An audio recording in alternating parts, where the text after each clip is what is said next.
الشطرنج لعبة جميلة وممتعة، ولكن وراءها أفكار دراسية ربما معقدة، وقد رأينا الكثير من الدراسات الجادة، ولكن في هذه السلسلة سنبتعد كثيرا عن كل ما هو معقد ونعطي الشطرنج للمتعة. وسنرى في كل فيديو من هذه السلسلة أدوار قصيرة وأيضا مواقف مثيرة، سواء تكوينات أو نهايات أدوار تنتهي بنهاية مفاجئة. وسيكون لدينا في كل فيديو أحد الضيوف، مثلا كبول مورفي، أو من العصر الرومانسي ككابابلانكا وآليخين، أو ربما ينضم إليهم فيشر وتال وكاسباروف وكاربوف. والآن هيا نشاهد ونتذوق ونستمتع. وإذا أعجبك هذا الفيديو من فضلك سجل إعجابك واشترك في القناة وشارك بتعليقاتك. أهلا بكم يا أصدقائي في الفيديو رقم 20 من سلسلة الشطرنج للمتعة. أعدك في هذا الفيديو أنك ستتمتع كما لم تتمتع من قبل. فأولا هذا دور بين مورفي وأندرسون، وله مناسبتين. المناسبة الأولى إنه آخر دور بين أندرسون ومورفي، عندما كان مورفي يستعد للرحيل عن فرنسا في ذهابه إلى أمريكا. وثانيا إن هذا الدور ليس في مسابقة، بل هو دور ودي، ولذلك فقد استعرض فيه البطلان كل إمكانياتهما التكتيكية، بل فلنقل كل جنون الشطرنج ليخرج لنا هذا الدور الممتع. أما البداية فستكون بأحد تكوينات مورفي البارعة في نيويورك 1857. في الموقف اللي أمامنا مورفي بالأبيض، ويبدو أنه يعاني من بعض المصاعب، فهو متخلف ببيدق وفي سبيله لخسارة بيدق آخر، ولكن مورفي لا يهتم بمثل هذه الصغائر، وقام بأحد نقلاته الساحرة التي حولت الموقف إلى الجهة المعاكسة. يا ترى إيه هي نقلة مورفي الرائعة؟ والآن هيا إلى المتعة الخالصة. فهذه تكوينة لعبها بول مورفي وعمره 12 سنة في نيو أورليانز. أرجو أن تحاول أن تحلها بنفسك، وإن كنت أعتقد أن هذا صعب للغاية. عندما سألوا كاسباروف ما هو سر قوتك، قال: أنا أفكر في نقل أكثر من خصمي وأرى الرقعة بطريقة مختلفة. وهذا المثال هو تطبيق عملي لقول كاسباروف. مورفي بيلعب بالأبيض ووزيره مطلوب بالفيل، وكذلك فيله مطلوب بالرخ، وعليه أن يلعب بدقة وحذر. ولكن هذا الصبي الصغير كان يفكر أكثر من خصمه، وكان يرى الرقعة بطريقة مختلفة. هل تستطيع أن ترى الطريقة التي يرى بها مورفي الموقف؟ والآن هيا نرى حل التكوينة رقم 1. مورفي ببساطة فاز بقطعة بروك تيكس F5، والأسود لا يستطيع أخذ الرخ، لأن بعد جي تيكس F5 سيستعرض مورفي عضلاته بكوين H5 تشيك، والملك لديه أكثر من مربع يلجأ إليه. إذا لجأ للمربع E7 سيخسر فورا ببيشوب G5 تشيك، والأبيض يفوز بالوزير. بينما إذا جاء للمربع F8 ستأتي الكش من المربع H6، وكما رأينا في المثال السابق الملك لا يستطيع الذهاب للمربع E7، ولذلك لا يوجد غير G8. وهنا يأتي المات في نقلتين بروك G1 تشيك، كوين G5، روك G5 تشيك ميت. إذا لا يوجد غير الكينج D7، وهنا هتأتي عبقرية مورفي بعد كوين F7 تشيك، والأسود إجباريا يغطي بالوزير، لأنه لو غطى بالحصان سيتلقى المات في نقلتين E6 تشيك. الملك لا يستطيع الذهاب للعمود C، ولا يوجد غير الدي 6، وهنا تأتي المات ببيشوب F4 تشيك ميت. إذا لابد أن يغطي بالوزير، وهنا بتجي نفس النقلة E6 تشيك. الملك لديه 3 مربعات، إذا ذهب للمربع C7 سيفوز الأبيض ببساطة بكوين تيكس E7 تشيك، والحصان لا يستطيع الأخذ لأنه مربوط على الملك. بينما إذا جاء للمربع دي 6 سيخسر بسهولة ببيشوب سي 5 تشيك، وسيفوز بالوزير وسيفوز بالدور. إذا لا يبقى غير الكينج جي 8، وهنا الحل بسيط بعد بيشوب جي 5. طالب الوزير الذي لا يستطيع التحرك لأنه وراءه الملك، ولا يوجد غير الكوين جي 5، وهنا تجيء المات بكوين دي 7 تشيك ميت. في الحقيقة تكوينة من التكوينات الرائعة. ربما الكثيرين في هذا الموقف يكتفوا فقط بحماية البيدق ويغفلون عن هذا الكم الهائل من المتعة. والآن هيا نرى حل التكوينة رقم 2. أرجو أن تكون قد نجحت في الوصول للحل الصحيح. مورفي فاز ببساطة بالنقلة روك اي 8 تشيك. بالطبع الملك لو تجاهل التضحية ولعب نقلة زي الكينج سي 7 سيفقد أكثر من قطعة بعد روك سي 8 تشيك، والملك إذا جاء للمربع دي 6 سيتلقى المات بكوين اي 6 تشيك ميت. بينما إذا جاء في المربع بي 6 سيتلقى الشوكة الملكية بنايت اي 4 تشيك. إذا الملك لابد أن يأخذ الرخ، وبكده تخلى عن حماية الفيل، ومورفي كمل كوين سي 8 تشيك كينج اي 7. وبالطبع الكثيرين بل ربما كل اللاعبين سيكملوا بأخذ بيدق البي 7 بتشيك للملك ويأخذ الرخ، ولكن مورفي لاعب شطرنج أسطوري وغير عادي ويرى ما لا يراه الآخرون. يا ترى ايه هي النقلة القادمة؟ مورفي لا يفوز بقطعة فقط، بل ربما يفوز بالوزير بنايت تيكس دي 5 تشيك. بالطبع الاسود لا يستطيع اخذ الحصان لان البيدق مربوط على الوزير، ولا يستطيع اخذ الحصان بالوزير لانه محمي بالفيل، ولكن ليس امامه من حل اخر غير تضحية الوزير، لأن المربع الوحيد للملك كينج دي 6 سيكون نهاية للدور بكوين اي 6 تشيك ميت. في الحقيقة تكوينة من التكوينات الرهيبة، ويجب أن نلاحظ أن مورفي كان لا يتعدى 12 سنة. وأرجو أن تجيب بكل صراحة، هل ستأتي هذه الفكرة إليك في هذا الموقف، أم أن مورفي أسطورة لا تتكرر؟ والآن هيا إلى المتعة في دور بين مورفي بالأبيض أمام أندرسون في باريس 1858. وأحذرك فهذا الدور ليس لأصحاب القلوب الضعيفة. هيا نرى كيف استعرض مورفي وأندرسون قدراتهما، وما رأي فيشر في هذا الدور.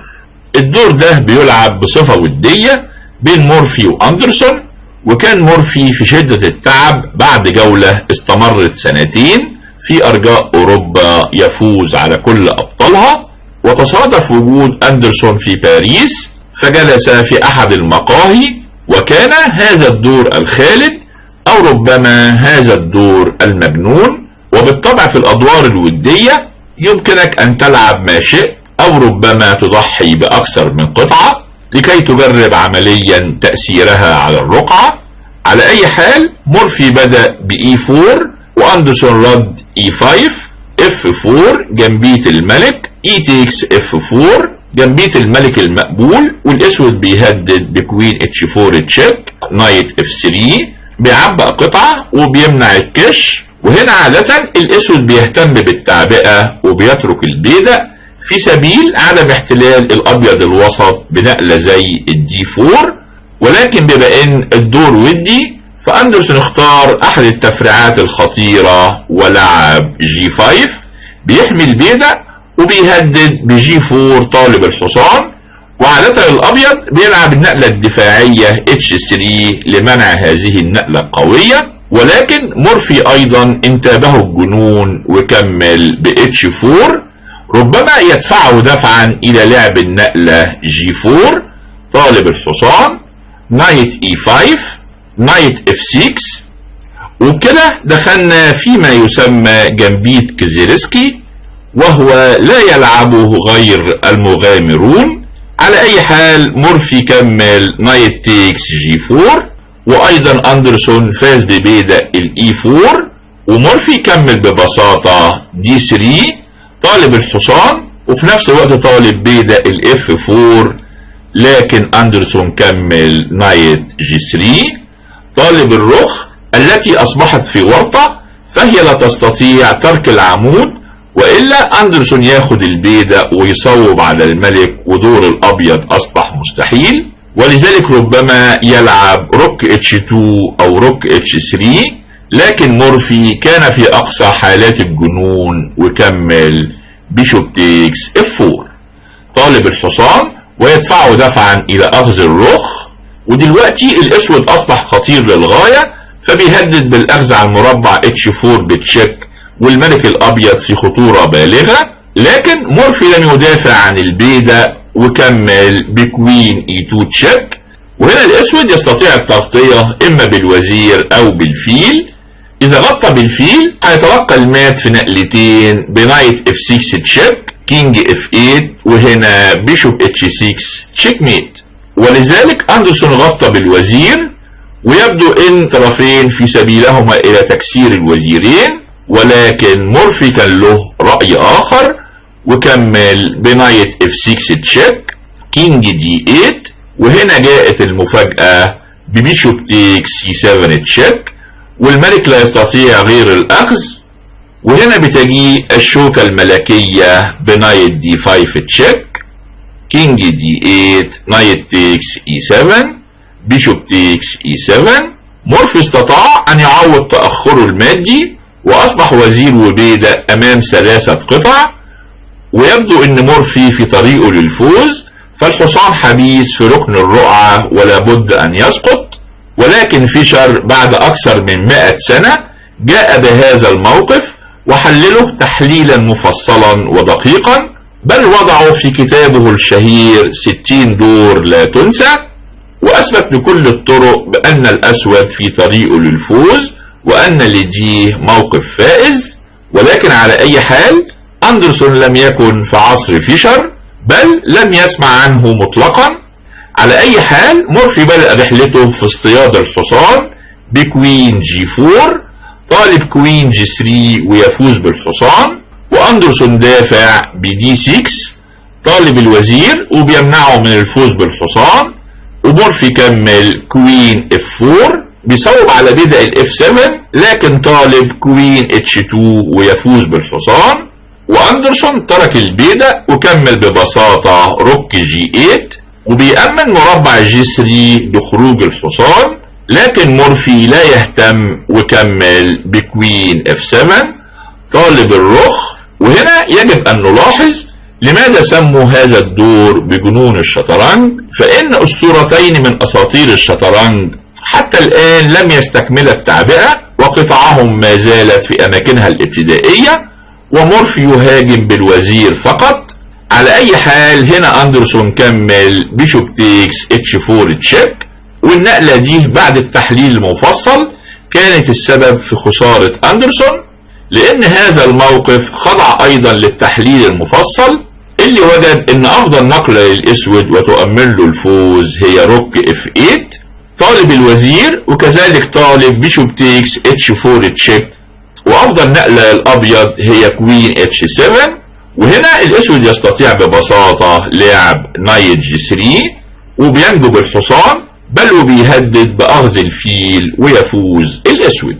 لكن على اي حال اندرسون ما لعبش النقلة المنقذة روك اف 8 وكمل في هجومه ببيشوب اتش 4 تشيك، كينج دي 2، واندرسون كمل روك اي 8 بينقذ الرخ، وكذلك بيهدد ببيشوب اي 8 تشيك، وهنا مورفي لعب النقلة المنقذة نايت اي 3. الحصان في طريقه للمربع بي 5، سواء للهجوم على مربع السي 7 او الهجوم على المربع دي 6، واذا الاسود حاول يدافع الحصان في طريقه للمربع سي 4 وهجوم الابيض قوي، وبالطبع الاسود يستطيع انقاذ الحصان، ولكن ليس لديه الوقت الكافي، ولذلك لعب اولا النايت اي 6 بيعبأ الحصان، وفي نفس الوقت بيراقب المربع الحرج سي 7، وهنا بدأ مورفي استعراض عضلاته وكمل كوين اتش 5 طالب الفيل ومن وراءه الحصان، لكن أندرسون كان متحسب لهذه النقلة ولعب ببساطة بيشوب F6، والأبيض لو أخذ الحصان الأسود هياخد على المربع B2 بشوكة للحصان والرخ، ولابد أن يفوز بقطعة. ولكن مورفي كان متوقع هذه النقلة وكمل ببساطة كوين تيكس H1، وبكده مورفي فاز بقطعة وفي طريقه للفوز. لكن أندرسون لعب ورقته الأخيرة ببيشوب تيكس H2 وسيفوز بقطعة أيضا وستميل الكفة لصالحه. لكن من هنا سنرى عبقرية مورفي اللي كمل كوين H4 تشيك، ومن هنا مورفي هيفوز في كل التفريعات. فإذا جاء مثلا للمربع C7 الأبيض هيهرب بالحصان بنايت B5 تشيك، وحتى بعد الكينج B6 الأبيض بيكمل بروك B1 وتم إنقاذ الحصان لأن الفيل مطلوب، وإذا تراجع بيصبح الرخ بيحمي الحصان. بينما إذا غطى بالرخ هتكون نقلة سيئة لأن الأبيض هيكثف الضغط على الرخ المربوط والأبيض هيفوز. ولذلك في الدور أندرسون كمل كينج D7 ومورفي لعب بكل براءة النقلة روك B1 طالب الفيل، وأندرسون لعب سعيدا بيشوب تيكس A3، لكن فوجئ بكوين A4 تشيك بشوكة للملك والفيل، ومورفي هيفوز بقطعة وهيفوز بالدور. ولذلك أندرسون سلم، ومورفي أخذ طريقه إلى أمريكا حيث اعتزل فورا الشطرنج وهو في سن 23 سنة، وحرمنا من مثل هذه الروائع. وإذا أعجبك هذا الفيديو من فضلك سجل إعجابك واشترك في القناة وشارك بتعليقاتك.